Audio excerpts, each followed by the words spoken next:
In the days when the judges ruled, there was a famine in the land, and a man of Bethlehem in Judah went to sojourn in the country of Moab, he and his wife and his 2 sons.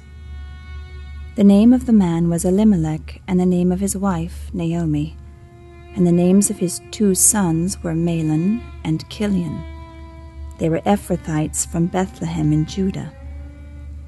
They went into the country of Moab and remained there. But Elimelech, the husband of Naomi, died, and she was left with her 2 sons. These took Moabite wives. The name of the one was Orpah, and the name of the other Ruth. They lived there about 10 years, and both Mahlon and Chilion died, so that the woman was left without her 2 sons and her husband. Then she arose with her daughters-in-law to return from the country of Moab, for she had heard in the fields of Moab that the Lord had visited his people and given them food. So she set out from the place where she was with her 2 daughters-in-law, and they went on the way to return to the land of Judah. But Naomi said to her 2 daughters-in-law, "Go, return each of you to her mother's house. May the Lord deal kindly with you, as you have dealt with the dead and with me. The Lord grant that you may find rest, each of you in the house of her husband."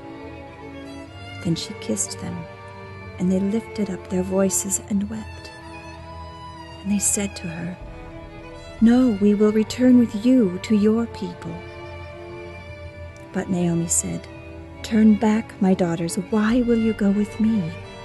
Have I yet sons in my womb that they may become your husbands? Turn back, my daughters. Go your way, for I am too old to have a husband. If I should say I have hope, even if I should have a husband this night and should bear sons, would you therefore wait till they were grown? Would you therefore refrain from marrying? No, my daughters, for it is exceedingly bitter to me for your sake that the hand of the Lord has gone out against me." Then they lifted up their voices and wept again. And Orpah kissed her mother-in-law, but Ruth clung to her. And she said, "See, your sister-in-law has gone back to her people and to her gods. Return after your sister-in-law." But Ruth said, "Do not urge me to leave you or to return from following you. For where you go, I will go, and where you lodge, I will lodge. Your people shall be my people, and your God my God. Where you die, I will die, and there I will be buried. May the Lord do so to me, and more also, if anything but death parts me from you." And when Naomi saw that she was determined to go with her, she said no more. So the 2 of them went on until they came to Bethlehem. And when they came to Bethlehem, the whole town was stirred because of them. And the women said, "Is this Naomi?" She said to them, "Do not call me Naomi. Call me Mara, for the Almighty has dealt very bitterly with me. I went away full, and the Lord has brought me back empty. Why call me Naomi when the Lord has testified against me, and the Almighty has brought calamity upon me?" So Naomi returned, and Ruth the Moabite, her daughter-in-law, with her, who returned from the country of Moab. And they came to Bethlehem at the beginning of barley harvest.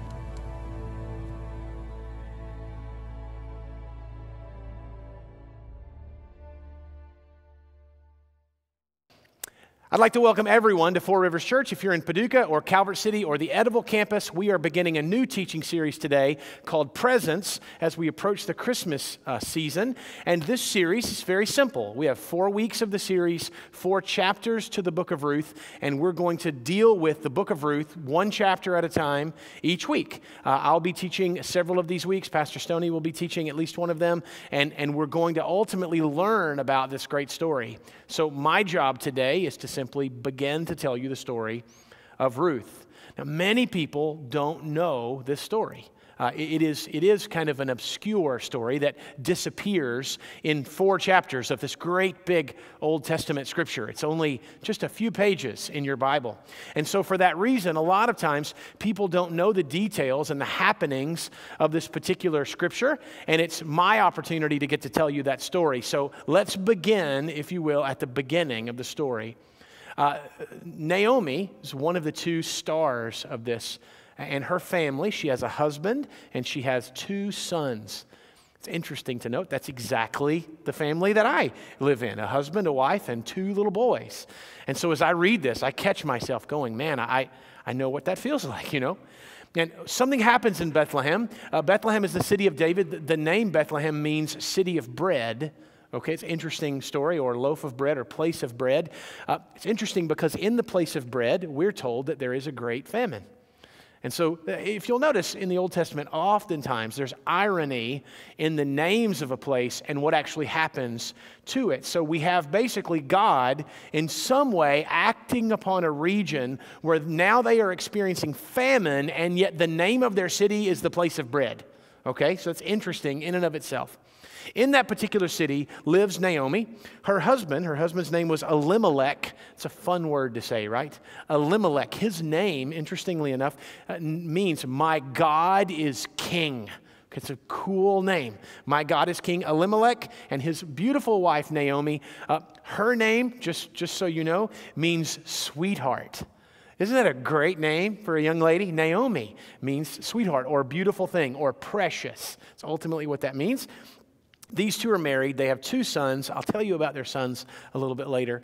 And they are experiencing famine. Now, this is a bad one. We're not told a lot of detail, but we do know that people are literally dying for lack of food. So all around the city of Bethlehem, this famine is happening. Now, it doesn't really say anything about this in this particular book, but in the Old Testament, oftentimes when God's people are in famine, it's viewed as a punishment or in some way, some sort of God dealing with his people. It's almost like this. God's saying, you don't obey me, I don't feed you. Okay, that's kind of the way that seems to work oftentimes. So we don't really know that this is punishment from God, but that does seem to add to the environment of this story just a little bit, that the city of David, the Bethlehem, is in some way negatively affected by this huge famine. All of this is happening during a time period in the Old Testament called the time period of the Judges. You may have read part of or all of the book of Judges in the past. There's a reason why the book of Ruth is right up against Judges. The period of Judges basically happens from the time that Joshua dies. Joshua was the leader who followed Moses and others there. But from the time that Joshua dies until the time that Saul becomes the first king of Israel, those 2 periods, between those 2, this is called the time of the Judges. And during this time, you guys, it's a dark ages of the Old Testament. By and large, the people of God were disobedient.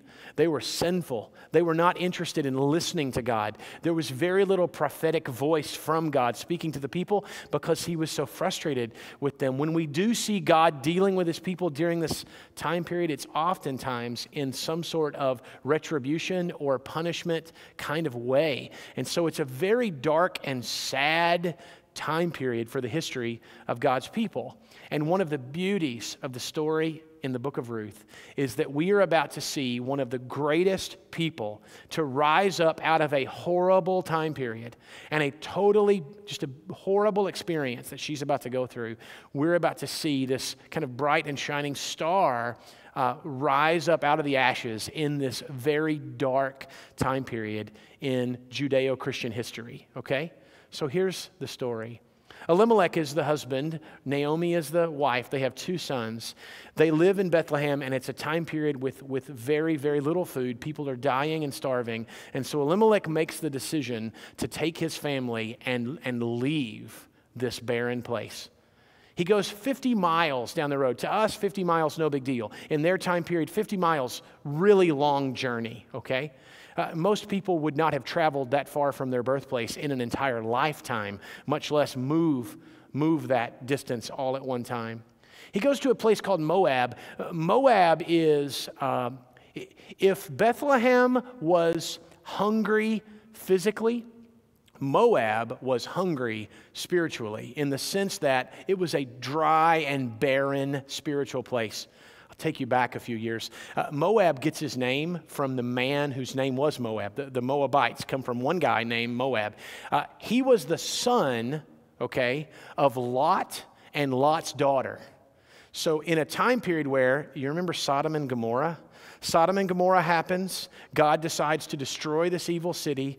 And out of that, Lot leaves with his family. His wife dies. You remember the story? She looks back. She's not supposed to. She turns to a pillar of salt. She dies. And later on in that story, his 2 daughters get him drunk and have incestual relationships with him and become pregnant. And out of that very horrible story comes Moab.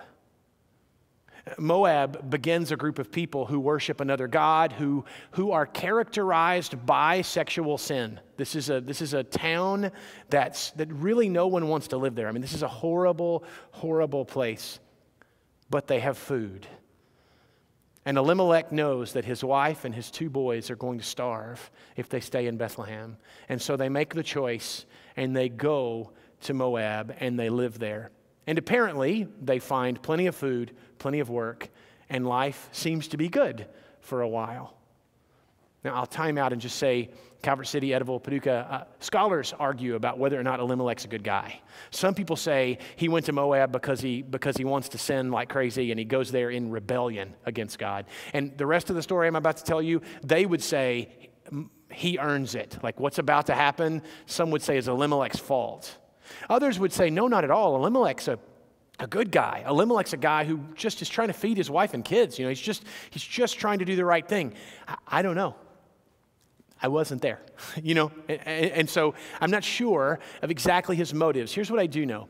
Elimelech is a guy who makes a very hard decision to leave his family, to leave his friends, to leave everything that is familiar to him and go to a place that is scary and intimidating and far from God, in order to make sure that his wife and children have food to eat. And because of this story, because of the fact that he does that, his wife does not die of starvation. Here's what happens. They get to Moab. He finds a job. His sons grow up, and he dies.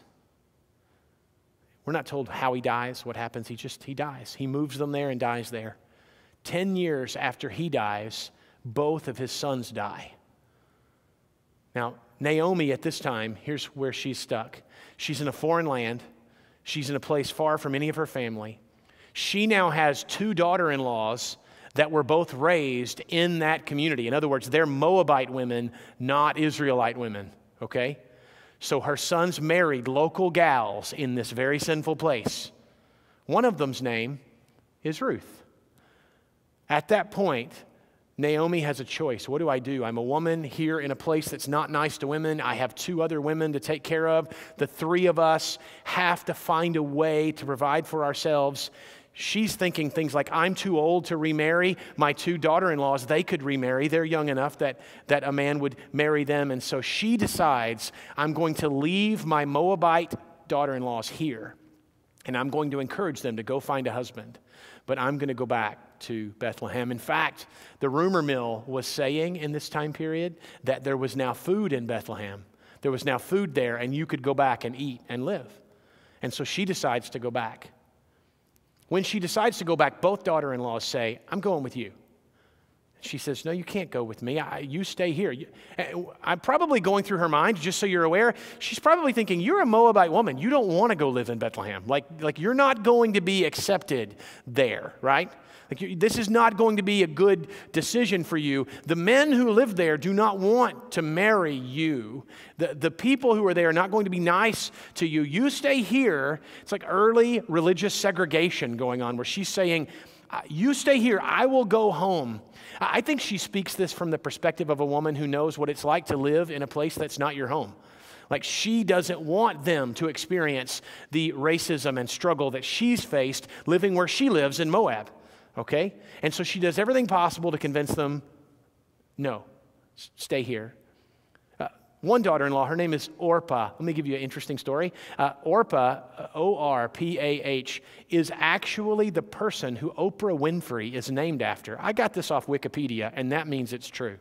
And so Wikipedia says that the Mississippi mother and father of Oprah Winfrey named their daughter after this woman, but mispronounced it. And in the process of mispronouncing it, the person who filled out her birth certificate wrote it the way they heard it. And so instead of being Orpah, she became Oprah. Okay? Interesting. Spell it backwards, Harpo, all of that fun stuff, right? Okay? So here's what I'm getting at. Orpah, I don't really know why, and I certainly am not in a position to judge Oprah's parents, but I don't know why they would name their daughter after this particular woman. Orpah is, although she doesn't seem to do anything wrong, she is without a doubt the antithesis of a good thing in this story. So here's what you're about to find out. You're about to find out that from the perspective of this story, Naomi has two daughter-in-laws, a good one and Orpah, okay? Orpah is the one who says, I'm going wherever you go. And Naomi goes, no, don't. And she goes, okay, I'll stay. You know what I mean? Like, she gives up on her quickly. Orpah is the example of a fair weather friend. You know, the one who, I'm with you. No, I'm not. You know, like that kind of person. And so very quickly, it takes all of one verse for her to decide from, I'm going with you no matter what, to, okay, I think I'll stay here, right?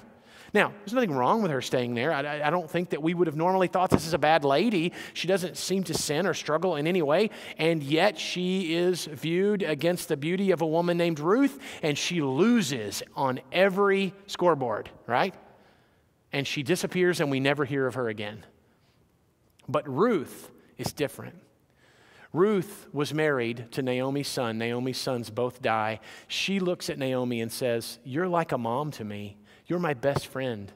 Where would I go if I leave? I'm not leaving you. If you want to go to Bethlehem, I'm going to Bethlehem. And this story, this particular verse, is read in weddings all the time. Wherever you go, I will go. Wherever you lodge, I will lodge. Your God will be my God, and your people will be my people, okay?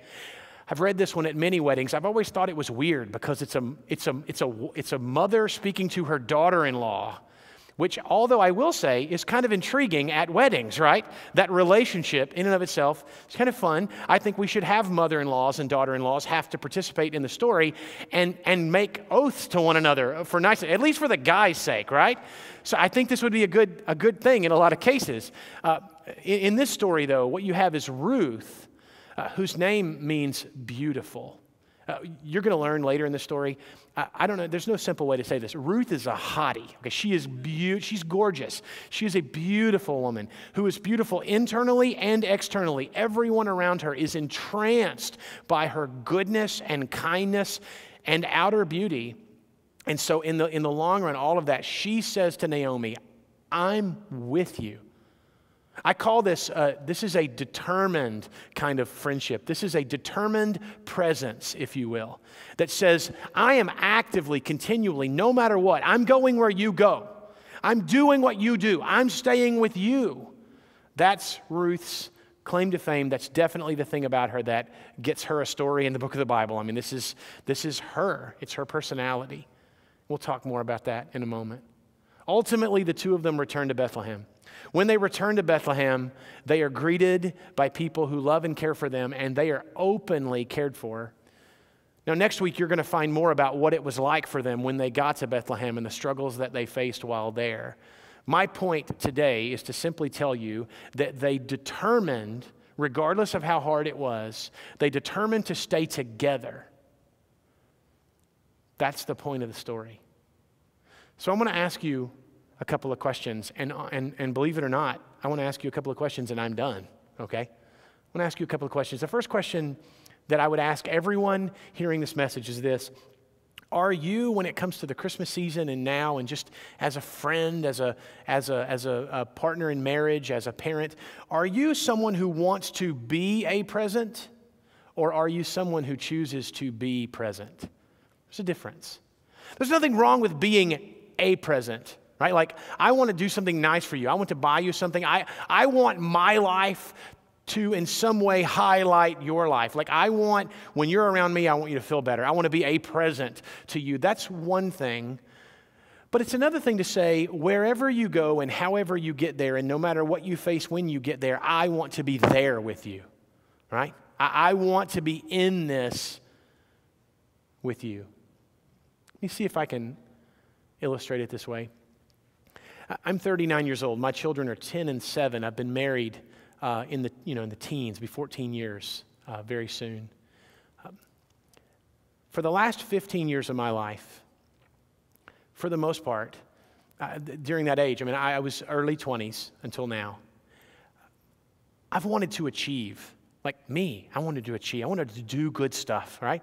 It wasn't bad achievement. It wasn't like I want to swindle people and I want to steal money without getting caught. It wasn't that kind of, ambition, like a negative, sinful ambition. It was, I think, mostly positive ambition, but I wanted to achieve. I wanted to get a degree, and then I wanted to get another degree, and then I got stupid, and I wanted to get another degree, and then that meant I wanted to get a lot of, like student loans, and then in the long run, I wanted to do this and I wanted to do that. And so for the last 15 years, so much of it has been about me accomplishing stuff that I thought I was supposed to accomplish. Like, I wanted to be a present. You know what I mean? Like, I wanted it to be good for this church that I was its pastor. I wanted to be a present, I wanted it to be good to my family that I was their dad. I wanted to be a present. Like, I wanted to shine so much that when they would look at me, they'd go, man, I'm glad he's around. You see what I'm saying? And I took a lot of personal enjoyment and excitement and even self-value from feeling like I was a present. How cool is it? My dad works this hard. My dad achieved this. My husband did this. Does that make sense? But that's very different than being present. Because, at least for me in my story, a lot of times in working so hard to be a present, you find yourselves not present. Like in trying to achieve this for them, you're not there. You know what I mean? In trying to pull this off for someone, you end up not being there with them. Am I making sense? In order to try and accomplish something on behalf of someone, you end up missing the experience with them. And I think that one of the things that we learn from this story is that it's more important to be present than it is to be a present. And that means fully present. My professor, Leonard Sweet, says that the greatest compliment anyone can ever give you is thank you for being there. It's the nicest thing anyone could ever say to you. And he would highlight, and I will as well, that being and there, those are both big words. Being means thank you for being yourself. Thank you for being honest. Thank you for being willing. Thank you for being present. Thank you for being. And then there, like thank you for not just physically being here, but mentally being here. Thank you for being attentive, for listening, to caring about what's really going on in my life. Thank you for noticing. Thank you for, you see what I'm saying? Thank you for being who you are there with me. Are you striving to be a present to your family? Striving to be a present to your friends? Striving to be a present to your kids? Or are you letting God glow and achieve and do great things through you as you choose to be present with them, fully, completely there? That's the first question. The second question is this. Do you have determined presence? Here's what I mean. You guys get this, right? We all get this. Like saying I'm there with you and being I'm there with you, two completely different things, right? Saying I intend to be there with you and determining no matter what, I will be there with you. There's a difference between the two, right? So let's talk about this. And quite frankly, this is a very challenging conversation, what I'm about to talk about, because I'm about to challenge us to be something that quite often is impossible. And so there's a time when we have to realize that we're not 100% there, nor will we ever be, but we can attempt to be there as much as possible, realizing in the world we live that this is tough. Here's what I'm getting at. Do you have someone in your life who they know without a shadow of a doubt, no matter what, under any circumstances, you will be there? Like, it doesn't matter who runs from them. It doesn't matter who gives up on them. It doesn't matter who quits on them. In their mind, they know that you won't. That's determined presence. It works this way with our children, for instance. The reality that we realize, the reality that they realize that no matter what, we're there. There's no doubt, there's no maybe, there's no I hope so. You know? We're there. And I realize I talked to a really, really tough topic here, church, that in a world where we are sometimes spread out and separate from one another and things, again, being there is not always about being physically present there as much as it is about being attentive and spiritually and mentally and emotionally there for someone. Being there requires determination. It requires choices and behaviors and beliefs, even when that person's not around, for us to decide no matter what, I'm here with you. I'm not leaving. I'm not leaving. I have a determined presence with you. Right? I think this is challenged in our life. So many things want to take us away from that. So many things want to challenge us. I know as a dad, one of the struggles I face is that, and I'm not alone. I think this is wives, husbands, moms, dads. I think we all face this kind of thing, is what does it really mean to be there for those who need me the most? Because sometimes in order to be there, I have to be away. And sometimes in order to be there as a provider, I have to be at work. In order to be there as a friend to somebody else, I have to be away from them. And so that challenge, that tension in our life is real, isn't it? It's real in mine. Here's what I'm getting at. You will not accidentally be present. You will not unintentionally be present. Presence is determined. Presence is something that you and I decide we will be, and then we make every effort and every choice to make sure that we are present for people. The last question that I have for you is simple and quick. It's actually two questions in one. The end of the story that I told the first chapter begins a time when Naomi goes into a kind of a difficult, what we might call a pity party, where she begins to think of herself as cursed by God. She's very sad. She even says, give me a different name. There's no reason to call me sweetheart anymore because I am not God's sweetheart. I am not loved. I am not wanted. God is bitter toward me.